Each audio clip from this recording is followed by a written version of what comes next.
ध्वनिर्वर्णापदं वाक्यमित्यास्पदचतुष्टयम् यस्याः सूक्ष्मादिभेदे वाग्देवीं तामुपास्महे।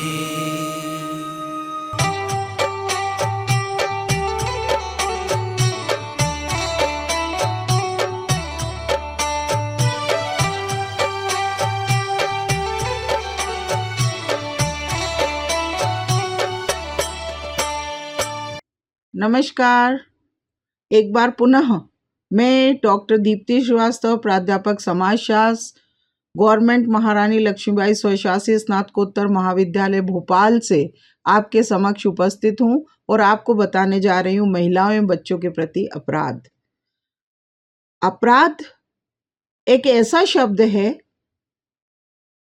जो कि ये बताता है कि कोई ऐसा कार्य है जो शासन और समाज के द्वारा स्वीकृत नहीं है। अब सेठना नाम के अपराध शास्त्री ये कहते हैं कि समाज भी इसमें शामिल नहीं है। कई समाज पहले का समय ऐसा था जब हमारा संविधान लागू नहीं हुआ था, तब ऐसा था कि समाज के विरोध में अगर कोई कार्य हो रहा है तो वह भी अपराध की श्रेणी में आता है। लेकिन संविधान लागू होने के बाद विद्यार्थियों, अब हर वो अपराध, हर वो कार्य जो हमारे संविधान में निषेध है या अपराध की श्रेणी में रखा गया है। दो प्रकार के अपराध होते हैं, एक होता है आईपीसी कैटेगरी में और दूसरा होता है स्पेशल लोकल लॉज की कैटेगरी में। ये कानूनी भाषा है, लेकिन अगर सिंपल अवधारणा समाज की हमें समझना है तो उसका मतलब सिर्फ ये है कि हर वो कार्य जो विधि सम्मत नहीं है, विधि यानी कानून सम्मत नहीं है, उसको अपराध की श्रेणी में रखा जाता है। ये अपराध जो विशेष तौर पे क्राइम अगेंस्ट वीमेन है या क्राइम अगेंस्ट चिल्ड्रन है, उसको या महिलाओं के प्रति जो अपराध है, वैसे तो अपराध का शिकार कोई भी व्यक्ति हो सकता है, चाहे वो आप हों, चाहे वृद्ध हो, चाहे हम हों या कोई अन्य व्यक्ति हो। लेकिन कुछ अपराध ऐसे हैं जो विशेष प्रकृति के हैं और जो महिलाओं के प्रति ही संगीनता से होते हैं। उन अपराधों को महिलाओं के प्रति अपराध के रूप में जाना जाता है। इसी अध्याय में हम बच्चों के प्रति भी अपराध देखेंगे, लेकिन पहले हम लोग चर्चा करते हैं महिलाओं के प्रति होने वाले अपराध। आप सभी जानते हैं कि दहेज हत्या, इन्फेंटिसाइड, सन प्रेफरेंसेस या बालिका शोषण, पोर्नोग्राफी या अन्य दूसरे वायलेंस, इमोशनल, फिजिकल और अन्य प्रकार की violence, sexual harassment at work place, ये जितने भी लॉज हैं, ये सारे के सारे जो हैं वो क्राइम अगेंस्ट वीमेन की श्रेणी में आते हैं। तो आइए विद्यार्थियों, हम लोग करते हैं शुरुआत महिलाओं के प्रति अपराध। आज के इस व्याख्यान के बाद आप महिलाओं एवं बच्चों के प्रति अपराध को समझने के योग्य होंगे तथा आप जानेंगे कि महिलाओं के प्रति अपराध और बच्चों के प्रति अपराध की अवधारणा क्या है, इनके क्या प्रकार हैं, इनकी परिभाषाएं क्या हैं और इनके साथ ही ये किस प्रकार से किए जाते हैं या कौन से लोग हैं जो इस प्रकार के अपराध करते हैं। महिलाओं के प्रति अपराध की परिभाषा, जैसा कि मैंने अपने पूर्व के व्याख्यान में भी आपको बताया था कि हम समाजशास्त्री और अपराध शास्त्री किसी भी चीज को परिभाषित करते हैं और इसीलिए चाहे कोई भी कार्य हो, हम देखते हैं कि सामाजिक कोई भी अवधारणा हो, उसको अच्छे तरीके से समझने के लिए हम एक डिफाइन रूप में उसको परिभाषित कर लेते हैं। महिला विकास और सशक्तिकरण के लिए हिंसा और सुरक्षात्मक उपाय, अरुण गोयल, नई दिल्ली, डीप एंड डीप प्रकाशन के अंतर्गत एक परिभाषा दी गई और वह है महिलाओं के विरुद्ध अपराध का अर्थ, पूर्ण अर्थ महिलाओं के प्रति प्रत्यक्ष या अप्रत्यक्ष शारीरिक या मानसिक क्रूरता है। चाहे यह क्रूरता प्रत्यक्ष या अप्रत्यक्ष यानी कि किसी के माध्यम से करवाना या स्वयं करना, अपने सेंटेंस से करवाना या किसी कमेंट से करना, ये सारी चीजें मानसिक क्रूरता है। वे अपराध जो विशेष रूप से महिलाओं के विरुद्ध निर्देशित होते हैं, जिनमें केवल महिलाएं ही पीड़ित होती हैं, उन्हें महिलाओं के विरुद्ध अपराध कहा जाता है। जैसा कि मैंने व्याख्यान माला के प्रारंभ में ही आपको बताया है कि कुछ अपराध जो विशेष तौर पे महिलाओं के प्रति ही होते हैं, उनको हम महिलाओं के विरुद्ध अपराध की कैटेगरी में रखते हैं। विद्यार्थियों, संयुक्त राष्ट्र संघ, जिसमें कि सारी कंट्री सिग्नेटरी हैं, सिग्नेटरी मतलब जिसमें एक संविदा में सबने हस्ताक्षर किए हैं, भारत ने भी बीइंग ए सिग्नेटरी महिलाओं के खिलाफ होने वाले अपराधों की निंदा की है और ये घोषणा की है कि हम वो किसी भी प्रकार का वो कार्य मान्य नहीं करेंगे, चाहे वो सामाजिक नीति हो, चाहे राज्य के नीति निर्देशक तत्व हो, चाहे कोई कानून हो, चाहे समाज में प्रचलित कोई भी विचार हो, उस विचार को जो किसी भी महिलाओं के प्रति अपराध को करता है, असमानता बताता है, महिलाओं को कम बताता है या किसी भी प्रकार से शारीरिक या मानसिक या यौन शोषण करता हो, ऐसे अपराध को निजी जीवन में शामिल नहीं करेंगे। तो संयुक्त राष्ट्र संघ ने महिलाओं के खिलाफ हिंसा को लिंग आधारित हिंसा के किसी भी कार्य के रूप में परिभाषित किया है, जिसमें परिणाम स्वरूप महिलाओं को शारीरिक, यौन, मानसिक नुकसान या पीड़ा होती है। ऐसे कृत्यों में धमकियां, जबरदस्ती, मनमाने ढंग से वंचित करना मतलब आप ये नहीं कर सकते, या किसी कार्य को करने से समानता के अधिकार का उल्लंघन करना भी अपराध की श्रेणी में आता है। स्वतंत्रता, चाहे वो सार्वजनिक हो या निजी जीवन में, मतलब चाहे परिवार में ही उसे किसी कार्य के लिए रोका जाए, चाहे पढ़ाई के लिए रोका जाए, चाहे किसी जॉब को करने के लिए रोका जाए, चाहे कहीं जाने से रोका जाए, ये सारे अपराध की श्रेणी में आते हैं।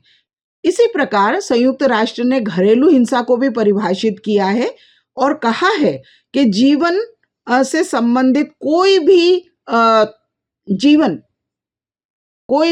कार्य, जीवन से संबंधित यानी जैसे कि आपको पता होगा हरियाणा में इन्फेंटिसाइड की बहुत सारी घटनाएं होती हैं, ये भी महिलाओं के प्रति अपराध है। उससे जीवन जीने का अधिकार ही छीना जा रहा है, उसके स्वास्थ्य का अधिकार, उसकी सुरक्षा का अधिकार, कल्याण का अधिकार, चोट या चोट का खतरा, चाहे मानसिक हो चाहे शारीरिक, दहेज की किसी भी मांग को पूरा करने के लिए महिला या उससे संबंधित व्यक्ति को मजबूर करने के इरादे से नुकसान पहुंचाना, चोट का खतरा देना, ये सारे महिलाओं के प्रति अपराध की श्रेणी में आते हैं।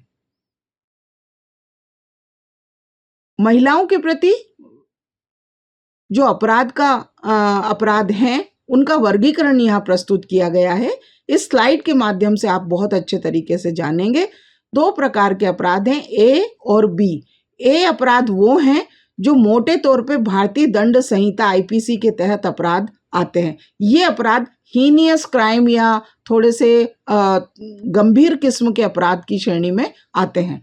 इसका मतलब ये नहीं कि कोई दूसरा क्राइम कम गंभीर है, वह भी उतना ही गंभीर है, लेकिन कानून की दृष्टि से इनकी एक व्यवस्था है। इसमें कुछ क्राइम ऐसे हैं जो नॉन बेलेबल होते हैं, जिसमें गैर जमानत होती है, गैर जमानती अपराध होते हैं जिसमें जमानत नहीं की जा सकती। इसी प्रकार बी प्रकार के जो अपराध हैं विशेष और स्थानीय कानून SLL के अंतर्गत आते हैं और इन्हीं अपराध में बहुत सारे क्राइम आते हैं। अब देखिए भारतीय दंड संहिता में कौन से अपराध आ रहे हैं और SLL में कौन से अपराध आते हैं, इन पर भी हम लोग एक नजर डालें।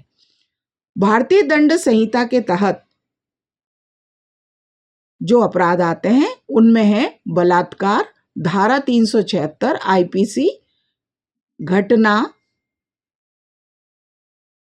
या बलात्कार का प्रयास करना, अपहरण एवं अपहरण का प्रयास करना, धारा 363 से 373 आईपीसी, दहेज हत्या, धारा 302, 304 बी आईपीसी और दहेज निषेध अधिनियम 1961, अत्याचार, पति और रिश्तेदारों द्वारा क्रूरता 498A IPC, छेड़छाड़ को विद्यार्थियों आपको पता होगा, निर्भया कांड 2012 के बाद इसको भी आईपीसी क्राइम में शामिल कर लिया गया और इसे काफ़ी गंभीर माना गया, क्योंकि जो बात शुरू हुई थी वो बस में चढ़ने के बाद छेड़छाड़ से ही शुरू हुई थी। तो इसको भी गंभीरता से माना गया कि कोई व्यक्ति अगर किसी का पीछा करता है, कोई लड़का या कोई गैंगस्टर या अन्य कोई व्यक्ति जो बुरे इरादे से किसी लड़की को छेड़ता है और उसके साथ उसका पीछा करता है, तो इसको छेड़छाड़ के अंतर्गत आईपीसी की धारा 354 के अंतर्गत शामिल किया जाता है। यौन उत्पीड़न धारा 509 आईपीसी के अंतर्गत रजिस्टर्ड किया जा सकता है और किया जाता है, और इसी के अंतर्गत सजा उसी प्रकार की होती है जो इसमें कानून द्वारा निर्धारित की गई है। लड़कियों का आयात धारा 366B आईपीसी। तो ये कुछ अपराध हैं जो कि भारतीय दंड संहिता आईपीसी के तहत महिलाओं के विरुद्ध किए जाते हैं और इसके अंतर्गत ही केस रजिस्टर्ड होता है। दूसरा प्रकार है बी प्रकार के अपराध, विशेष और स्थानीय कानूनों के अंतर्गत आते हैं। स्पेशल लोकल लॉज के तहत, SLL का मतलब है स्पेशल लोकल लॉज के तहत ये अपराध आते हैं। इनमें प्रमुख है अनैतिक व्यापार रोकथाम अधिनियम 1956, दहेज निषेध अधिनियम, महिलाओं का अश्लील प्रतिनिधित्व निषेध अधिनियम। अगर कोई पुरुष किसी या कोई महिला किसी लड़की की या किसी महिला की अश्लील तौर पे प्रस्तुत करती है, इनडिसेंट रिप्रेजेंटेशन अगर उसका करता है, या कोई संस्था करती है या कोई फिल्म करती है, फिल्म डायरेक्टर करता है, तो उसके अंतर्गत भी ये कानून बना हुआ है जिसके अंतर्गत इनडिसेंट रिप्रेजेंटेशन के अंतर्गत निषेध अधिनियम के अंतर्गत केस रजिस्टर्ड किया जा सकता है। तो ये प्रमुख दो प्रकार हैं जिसमें कि महिलाओं के विरुद्ध हिंसा को शामिल किया जाता है। अब यहाँ आइए देखिए, हमने एक आपके लिए जो भारतवर्ष में जो घटनाएं हुई हैं महिलाओं के प्रति, उनका एक मैंने आपके समक्ष एक टेबल प्रस्तुत किया है। Offence IPC crime head wise city wise 2022 यानी 2022 में जितने भी क्राइम हुए हैं वो सारे क्राइम यहाँ पर हमें दिखाई दे रहे हैं। किडनैपिंग के क्राइम किडनैपिंग एंड अबडक्शन, इसके साथ kidnapping and abduction section 363 IPC, फिर missing children deemed as kidnapped, यानी कि मिसिंग चिल्ड्रन की तो रिपोर्ट लिखी गई है लेकिन उन्हें किडनैप ही माना गया क्योंकि क्राइम के पैटर्न को देखते हुए पुलिस अधिकारियों ने ये समझा कि इसको किडनैप ही किया गया है। तो उनकी भी यहाँ हमें सारी चीज़ें देखने को मिलती है, रिकॉर्ड देखने को मिलता है। इसमें आप देखेंगे इन आंकड़ों में सबसे ज़्यादा हमें दिल्ली सिटी में ये आंकड़े दिखाई दे रहे हैं। आप देखिए अहमदाबाद में किडनैपिंग एंड अबडक्शन के जहाँ पर 263 केस रजिस्टर्ड हैं, वहीं बेंगलोर में 946 केस रजिस्टर्ड हैं, चेन्नई में 31 केस मात्र रजिस्टर्ड हैं, कोयम्बटूर में 9 केस रजिस्टर्ड हैं, लेकिन दिल्ली में इसी तरीके से आप नीचे भी देख सकते हैं, दिल्ली के बाद मुंबई में आपको केस रजिस्टर्ड दिखेंगे 1754, लेकिन दिल्ली में 5585 केसेस रजिस्टर्ड देखने को मिलेंगे। इसी प्रकार किडनैपिंग अंडर सेक्शन 363 भी हमें दिल्ली में सबसे ज़्यादा देखने को मिलते हैं 5318 और 5554। इसी प्रकार मतलब टोटल केस अगर रजिस्टर्ड देखें, टोटल मिसिंग चिल्ड्रन के केस अगर देखें, जो गर्ल चाइल्ड है तो उसके 2700 केस हमें दिल्ली में केवल देखने को मिलते हैं, और उसके बाद अगर नज़र डालें डेटा पे तो हमें 1098 देखने को मिलते हैं। तो छात्रों, इन आंकड़ों से आप कहेंगे कि मैडम ने बड़े हमें एग्जॉस्टिव तरीके से आंकड़े दिखाए। इन आंकड़ों से एक बात समझ में आती है कि जो मेट्रो सिटीज़ हैं वो औरतों के लिए और महिलाओं के लिए सुरक्षित नहीं है, इसीलिए वहाँ की पुलिस अलर्ट भी है। लेकिन ख़ास तौर पे ये पैटर्न जो सामने हमें दिखाई दे रहा है, दिल्ली को क्राइम सिटी क्यों कहा जाता है? क्राइम सिटी इसीलिए कहा जाता है क्योंकि NCRB, national crime record bureau, वहाँ पर पूरे देश में सबसे ज़्यादा आंकड़े रजिस्टर्ड करता है और स्पेशल प्रयास भी किए जाते हैं। तो दोस्तों, हमने देखा कि दिल्ली और मुंबई में महिलाओं के प्रति अपराध काफ़ी गंभीर तौर पे रजिस्टर्ड भी हो रहे हैं और दिखाई दे रहे हैं।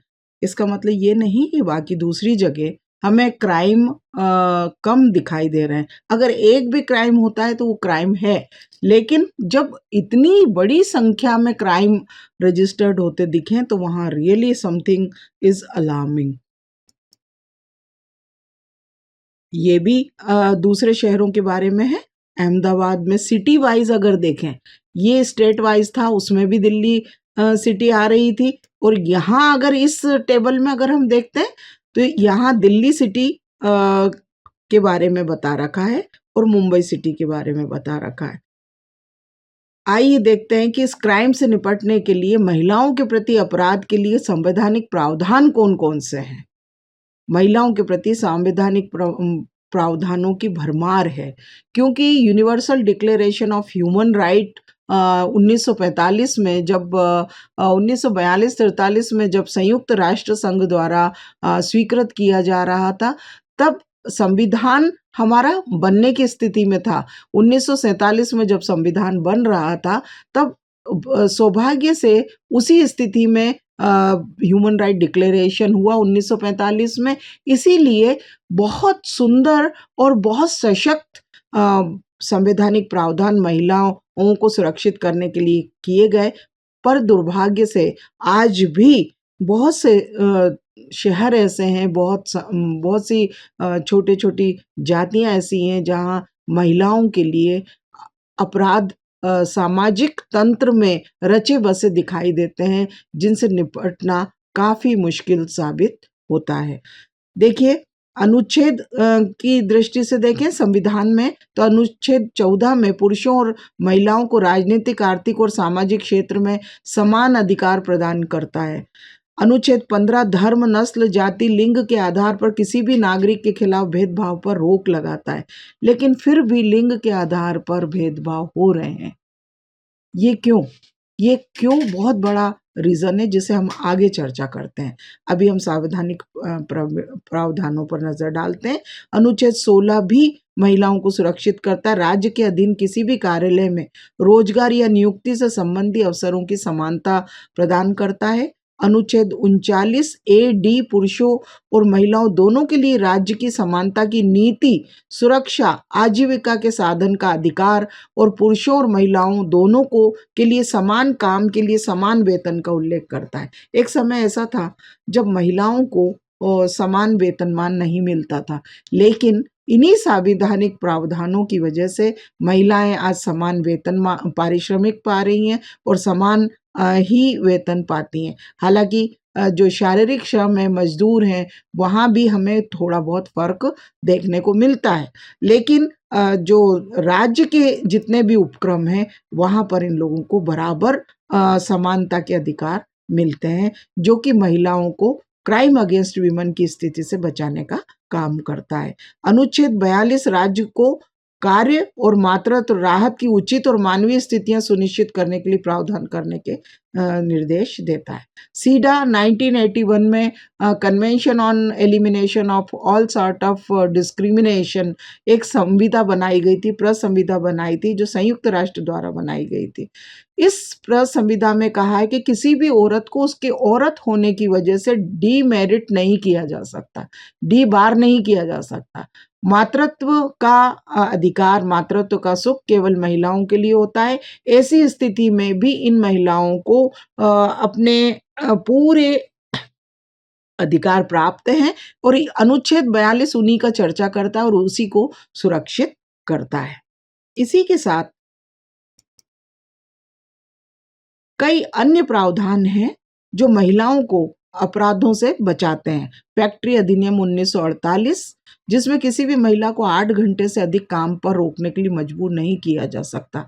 ये टाइमिंग्स मेंशन की गई हैं जिससे कि एक महिला समय पर काम करके अपने अन्य दूसरे दायित्वों का भी निर्वहन कर सके। कोई भी महिला शाम के 6 बजे के बाद नहीं रोकी जा सकती। और इसी प्रकार से मातृत्व का लाभ लेने की वाली महिलाओं को भी विशेष प्रावधान है। इन अधिनियम के माध्यम से उनको प्रसूति अवकाश के अंतर्गत पूर्ण वेतन का 12 सप्ताह के मातृत्व अवकाश की हकदार होती हैं, मजदूरी के दौरान भी। हालांकि सरकारी उपक्रम में ये संख्या ज़्यादा है और ये अवधि ज़्यादा है। इसी तरह दहेज निषेध अधिनियम बना हुआ है 1961, इसके बारे में हमने पहले भी चर्चा की। शादी के दौरान दहेज की मांग करना अपराध है। समान पारिश्रमिक अधिनियम 1976 और अन्य कई 1971 का चिकित्सकीय गर्भावस्था समापन अधिनियम, यह अधिनियम महिलाओं को अनावश्यक और अनिवार्य गर्भपात से बचाता है। आपराधिक कानून 1983 में संशोधन किए गए जिसमें सामान्य मामले में 7 साल की हिरासत में, बलात्कार के मामलों में 10 साल की सजा का प्रावधान है। ये सारे इस स्लाइड में मैंने आपको ये बताने की कोशिश की है कि कौन कौन से संशोधन संविधान में किए गए जो पहले अपर्याप्त थे महिलाओं को सुरक्षा देने के लिए, और अब वो इन संशोधन के माध्यम से और ज़्यादा सुरक्षित हो गई है। मानव अधिकार संरक्षण अधिनियम 1993, घरेलू हिंसा से महिलाओं का संरक्षण अधिनियम 2005, ये महत्वपूर्ण अधिनियम है जिसमें मानव अधिकार संरक्षण अधिनियम के द्वारा स्वतंत्रता, समानता और गरिमा के अधिकारों को प्रोटेक्ट किया गया। और इन अधिकारों को प्रोटेक्ट करने के साथ साथ अगर बाहर उससे किसी भी तरीके का बुरा व्यवहार किया जाता है, अगर कार्यस्थल पर किसी भी तरह का कार्य किया जाता है, तो Vishakha versus state of Rajasthan में sexual harassment at work place अधिनियम भी है जिसके माध्यम से कोई भी महिलाओं को कार्यस्थल पर किसी भी तरीके से प्रताड़ित नहीं किया जा सकता।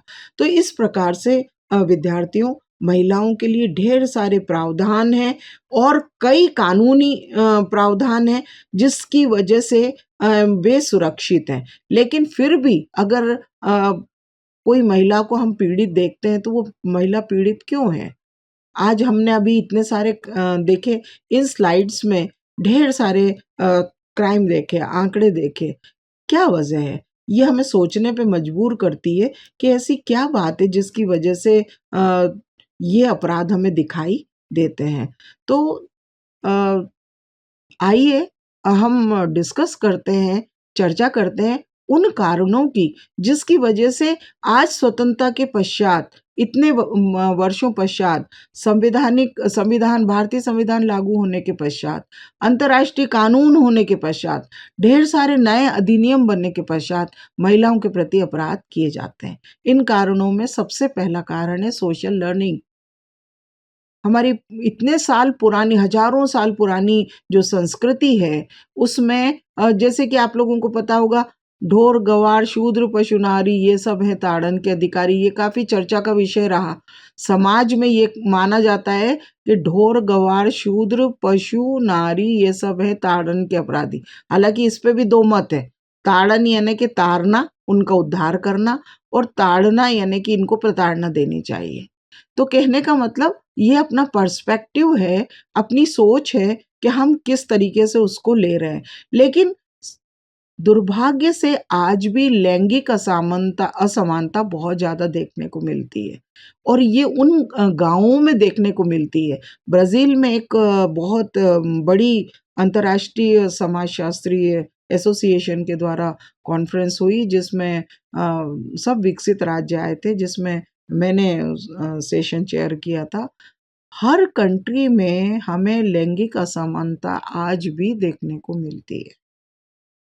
ये बड़े दुर्भाग्य का विषय है। तो सबसे पहली चीज हमारी सामाजिक सीख, सोशल लर्निंग ऐसी है जिसमें कि हम महिलाओं को कम समझते हैं। एक छोटे से बच्चे को एक लड़की के साथ भेजते हैं, ये बच्चा सुरक्षित कर लेगा। 20 साल की लड़की है, 25 साल की लड़की है, लेकिन 5 साल का भाई उसके साथ भेजा जाता है कि ये इसकी सुरक्षा कर लेगा।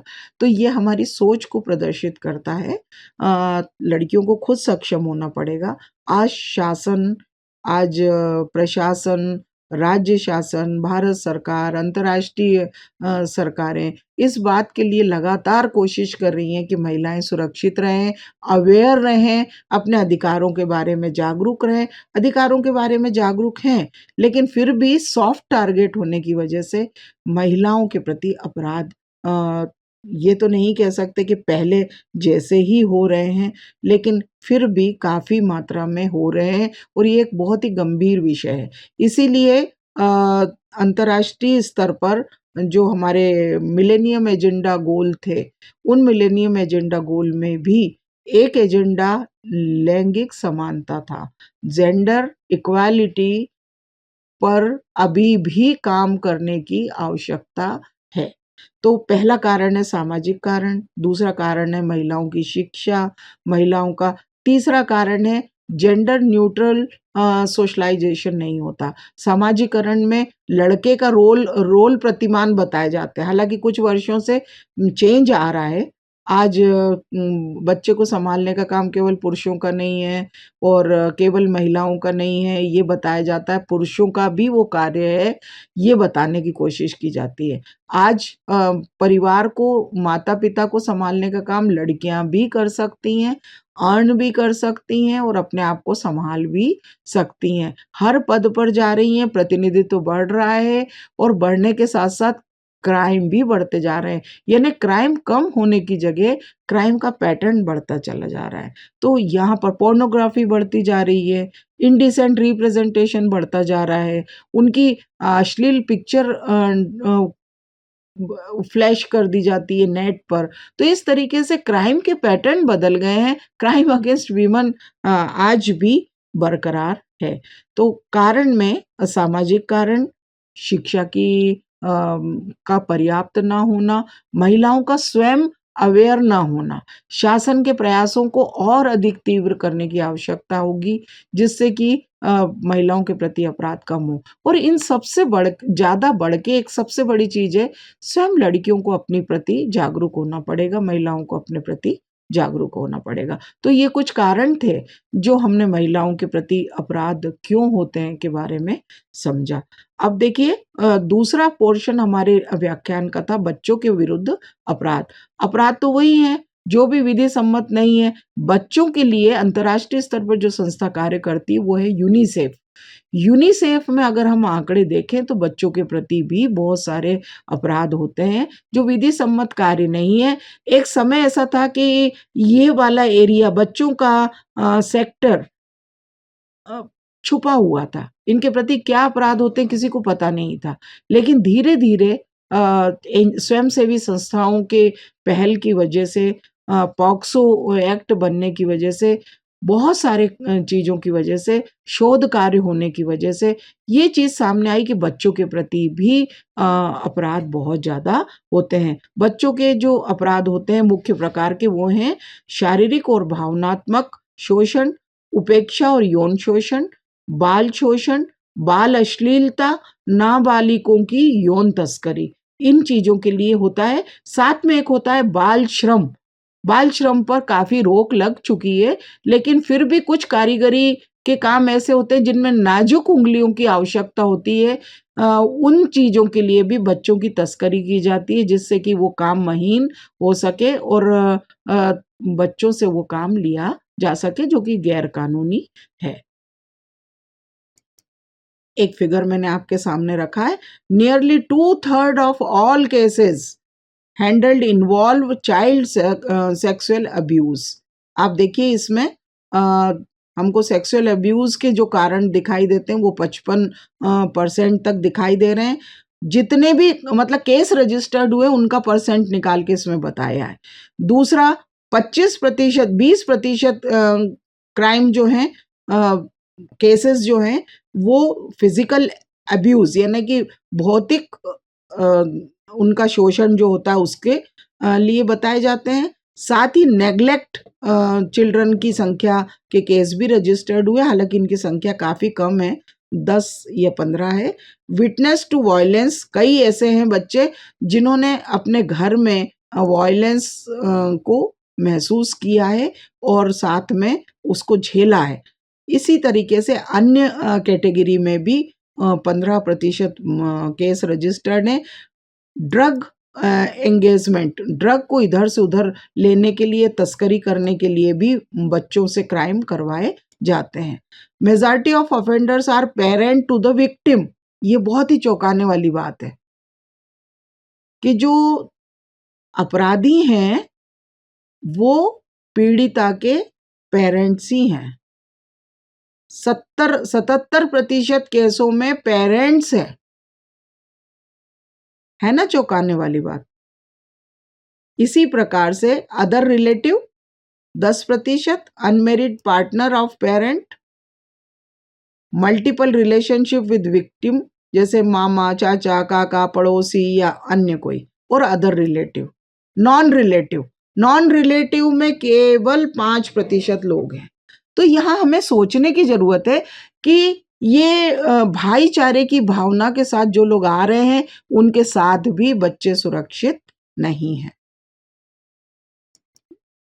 ये एनसीआरबी के आंकड़े हैं जो ये बताते हैं कि बच्चों के प्रति किडनैपिंग, अबडक्शन, रैंसम के लिए किडनैपिंग कितनी हुई है। इनमें केस बहुत ही कम रजिस्टर्ड है। आप देख रहे हैं 0-0, लेकिन 0-0 हो नहीं सकता, इसलिए नहीं हो सकता, लेकिन हम इसको चैलेंज नहीं कर सकते। इसलिए चैलेंज नहीं कर सकते कि जो आंकड़े हमारे पास थाने में आए हैं उन्हें हमें सच मानना होगा, लेकिन ये रियलिटी है कि ये जो आंकड़े हैं वो उतने नहीं है, क्योंकि हमारे दूसरे सोर्स जो होते हैं, स्वयंसेवी संस्थाएं, मानव अधिकार, बाल अधिकार आयोग, राष्ट्रीय बाल अधिकार आयोग, इनके पास भी आंकड़े हैं जिसमें क्राइम अगेंस्ट चिल्ड्रन के बारे में हमें जानकारी मिलती है।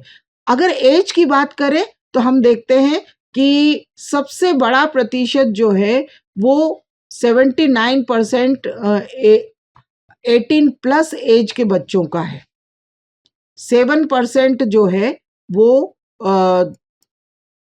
13 वर्ष की उम्र के बच्चों का है, और 14% बच्चे ऐसे हैं जो 13 से 17 साल के हैं। यानी जैसे जैसे बच्चों की एज थोड़ी सी बढ़ी है, उन बच्चों का शोषण ज्यादा हुआ है और उनके प्रति अपराध ज्यादा हुए हैं। बच्चों के संरक्षण के लिए ये कानून है जिन्हें आप इस स्लाइड में देख सकते हैं। बच्चों के लिए मुख्य बाल संरक्षण कानून 4 मुख्य कानूनों में निहित है। किशोर न्याय देखभाल और संरक्षण अधिनियम 2002, और ये इसका 2015 में संशोधित अधिनियम आया।